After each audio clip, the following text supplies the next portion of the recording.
Marcos 3, olha o versículo 13 e 14. Quando Jesus chamou os seus primeiros discípulos, olha como é que Jesus chamou. Marcos 3, versículo 13 e 14. Vamos ler. Depois subiu ao monte e chamou os que ele mesmo quis, e vieram para junto dele. Então designou 12 para estarem com ele e para os enviar a pregar. Designou 12 para quê? Para estarem com ele. Irmãos, primeira característica do discípulo é andar colado no Mestre. O nome de Jesus está colado em nós, amém? Mas nós precisamos andar colado em Jesus. Nós precisamos tirar tempo para orar diariamente.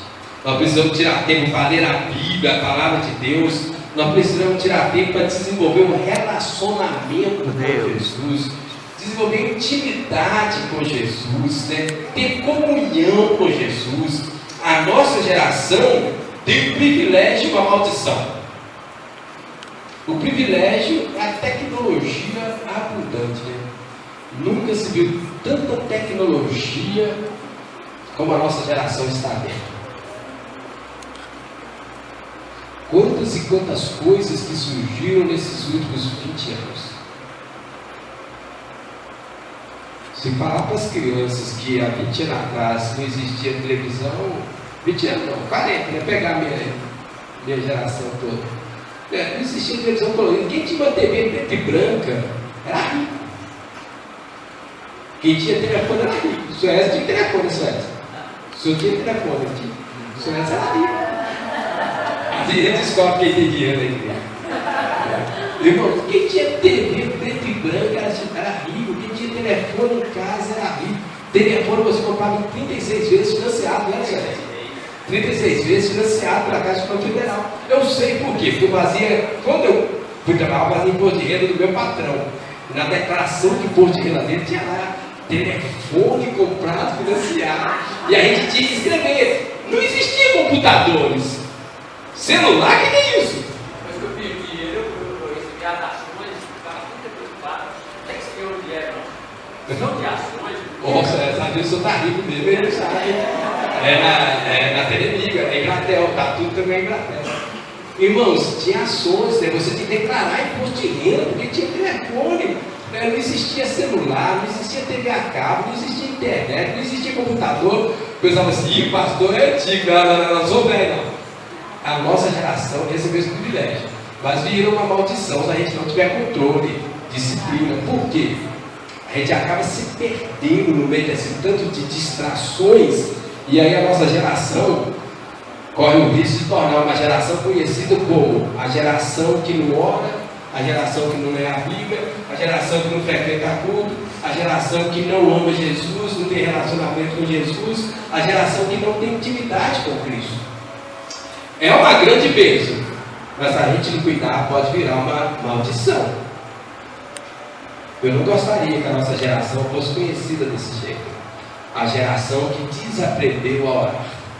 Misericórdia. A geração que desaprendeu o relacionamento com Jesus Cristo, né? Mas é isso aí. Jesus chamou os discípulos primeiro para estarem com Ele e depois para os enviar a pregar. Essa é a nossa grande comissão. E aí ele manda um imperativo para nós: fazei discípulos. Fazei discípulos, fazei alunos, fazei aprendizes, né? Fazei pessoas iguais a você.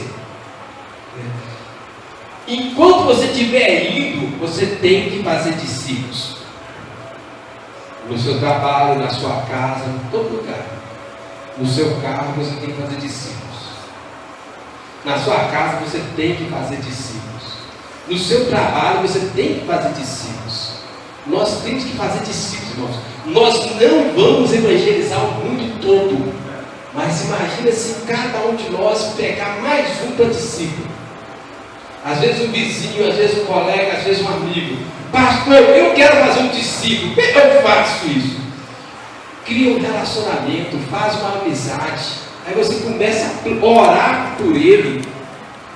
Eu vou falar um pouquinho isso aqui da conversão. E aí você leva ele para sua casa, você investe na vida dele, e aí ele vai se tornar um discípulo. E você traz ele para Jesus, tá bem? Então, o comissionador é Jesus, Criador dos céus e da terra. A comissão é fazer discípulos de todas as nações. E agora, a compreensividade da comissão. Versículo 19, que é o nosso terceiro e último ponto aí. A compreensividade da comissão. Vamos ver o versículo 19 de novo? Ide, portanto, fazei discípulos de todas as nações, batizando-os em nome do Pai, do Filho e do Espírito Santo. Fazer discípulo aonde? De todas as nações. Todas as nações. Em Atos 1:8 fala assim: fazer discípulos em Jerusalém, toda a Judéia, Samaria e até os confins da terra. Jerusalém seria Belo Horizonte hoje. Nós temos que fazer discípulos em Belo Horizonte. Porque senão o Evangelho espalha pelo mundo e Belo Horizonte vira uma cidade ateu. Fazer discípulo em Belo Horizonte, Minas Gerais, São Paulo, Brasil e até os confins da terra. Esse é o nosso papel, é a nossa responsabilidade. Quando fala assim, fazer discípulo de todas as nações, irmãos, para a gente entender melhor, elas tiveram origem quando? Lá na Torre de Babel. Os irmãos vão lembrar, o povo se uniu para assim, vamos construir uma torre e chega até o topo e fazer conhecido o nosso nome. Aí Deus, assim, desçamos e confundamos o povo e criou várias línguas. O que é uma nação? É cada povo com a sua cultura própria, com a sua língua própria. Hoje no mundo, são considerados, existem 24 mil nações. 24 mil nações, né? Cada povo com a sua língua própria. E a Bíblia fala no Salmo 86, versículo 9. Olha ali, vai lá no Salmo 86. Salmo 86, versículo 9. Vamos ler. Todas as nações que fizeste virão, prostrar-se-ão diante do Senhor e glorificarão o teu nome. As nações foram criadas para quê? Para glorificar o nome de Deus. Por isso que Jesus manda fazer discípulos de todas as nações, né? As nações foram criadas para a glória de Deus. Mas Romanos 3:23 fala o quê? Todos pecaram e carecem da glória de Deus. As nações pecaram, carecem da glória de Deus. Por isso o nome de Jesus tem que ser conhecido em todas as nações, começando em Jerusalém, toda a Judéia, Samaria e até os confins da terra. As nações foram criadas para a glória de Deus, mas as nações pecaram e agora elas estão carecendo, precisando, necessitando da glória de Deus. Irmãos, esse versículo ele tira todos os limites da evangelização. Todos os limites, né? Nesse versículo lá, voltei para Mateus 28, versículo 19, quando fala assim, fazei discípulos de todas as nações, né? A partir daqui não existe mais fronteira para pregar o Evangelho. Onde eu tenho que pregar o Evangelho? Em todas as nações. Belo Horizonte faz parte de uma nação, então eu tenho que pregar o Evangelho em Belo Horizonte. A África tem doença, o clima é ruim, a comida é ruim, mas é uma nação, foi criada para a glória de Deus, então eu tenho que pregar o Evangelho na África. No Oriente Médio é complicado, é perseguição, é morte, muitos morrem, né, por causa da perseguição ao Evangelho, as igrejas são queimadas, os crentes são mortos, né? Mas é uma nação, então foi criada para a glória de Deus e tem que pregar o Evangelho lá.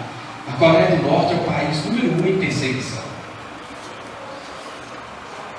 Os missionários falam que tem 70 mil cristãos em campos de concentração, igual da Segunda Guerra Mundial, presos na Coreia do Norte.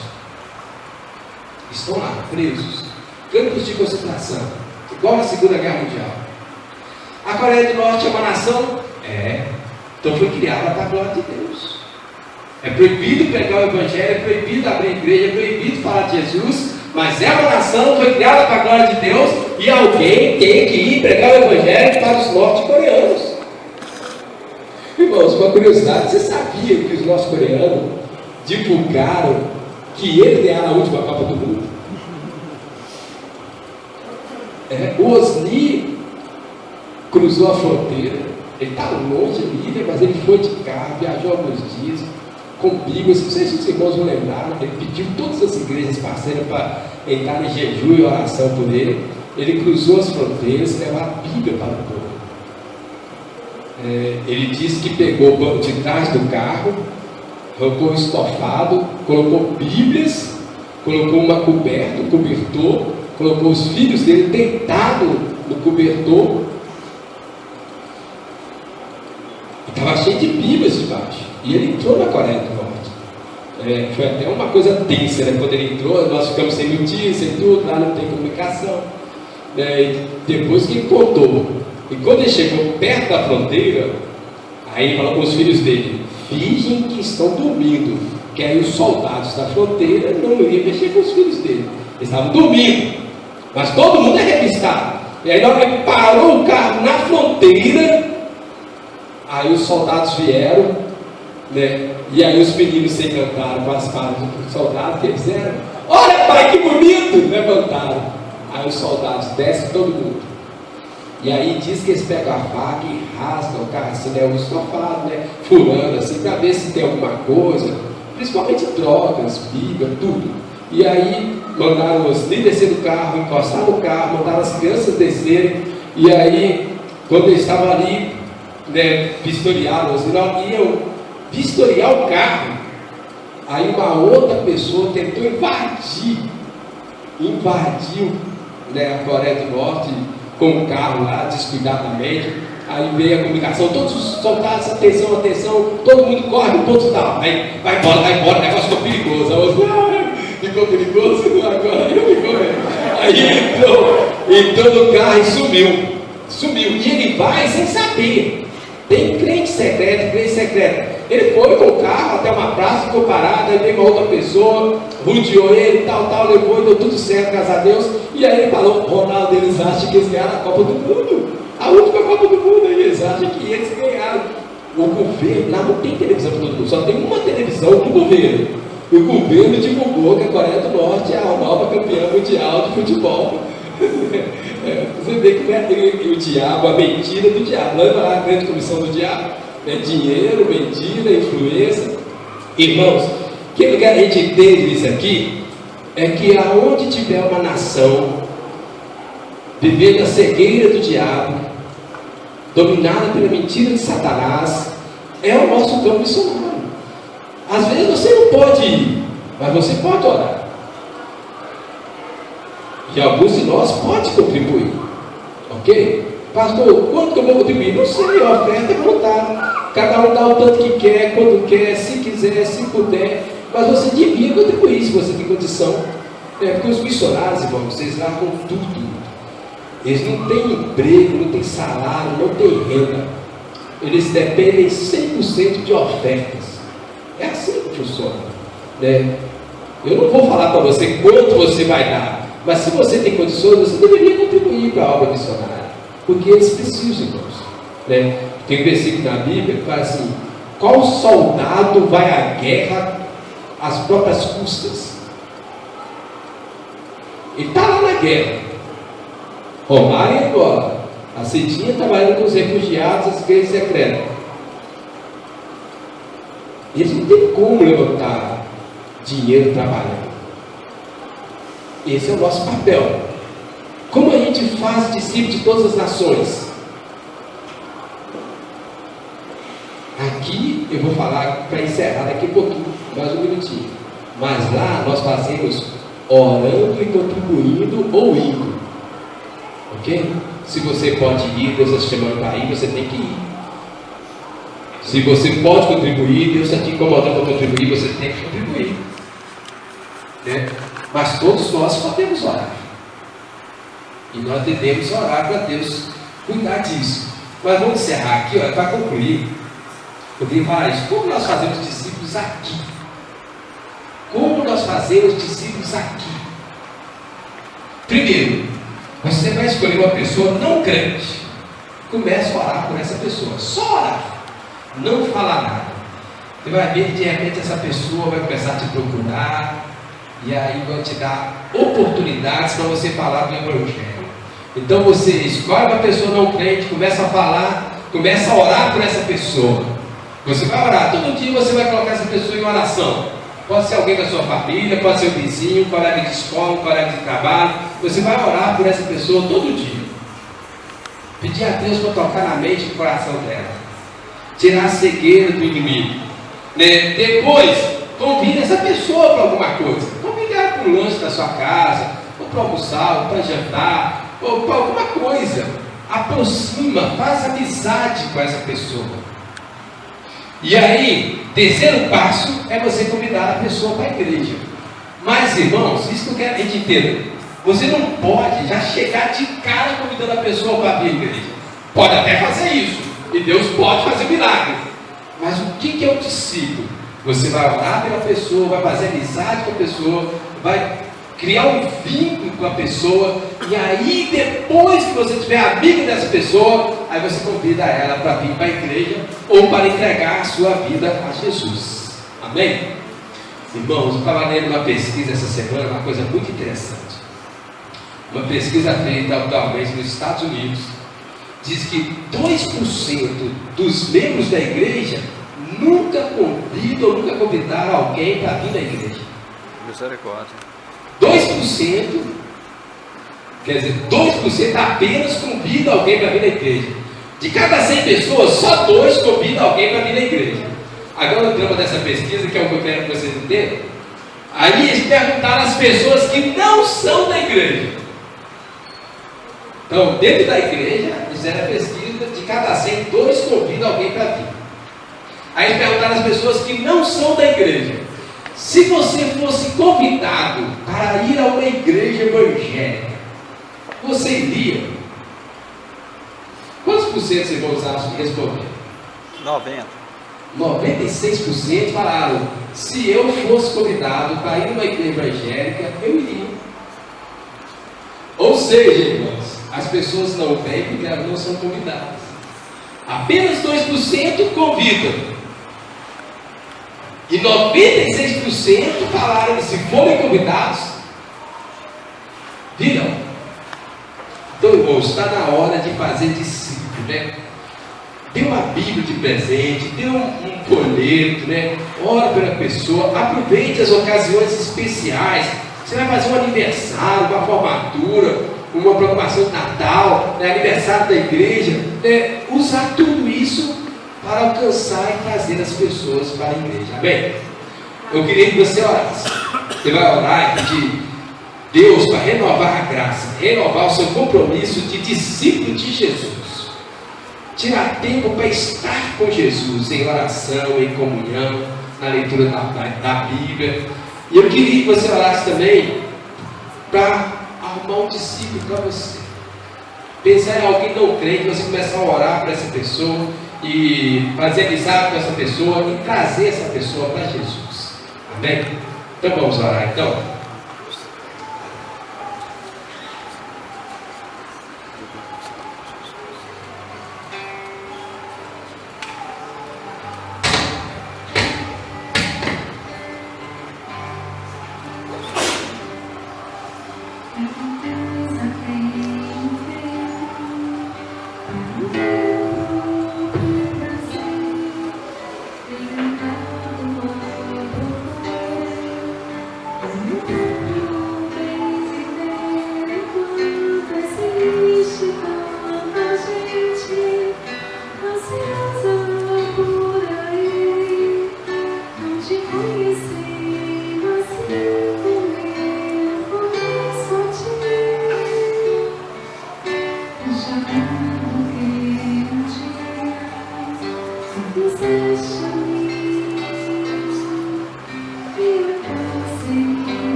Jesus, eu nunca me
Senhor Deus, nós estamos aqui diante do Senhor, diante da tua palavra. O Senhor nos ajude no dia a dia a separar tempo para estar com o Senhor. Através da oração, da Bíblia, da comunhão da igreja. Que o Senhor renove em nossa graça, faça de nós discípulos fiéis do Senhor. E nos ajude, Deus, coloque em nossa mente aquelas pessoas escolhidas do Senhor, eleitas do Senhor, que estão vagando por aí, ó Deus, para que nós possamos orar por essas pessoas, fazer amizade e trazê-las para o Senhor. Derrama essa graça em cada coração. Em nome de Jesus. Amém. Amém. Vocês vão falar?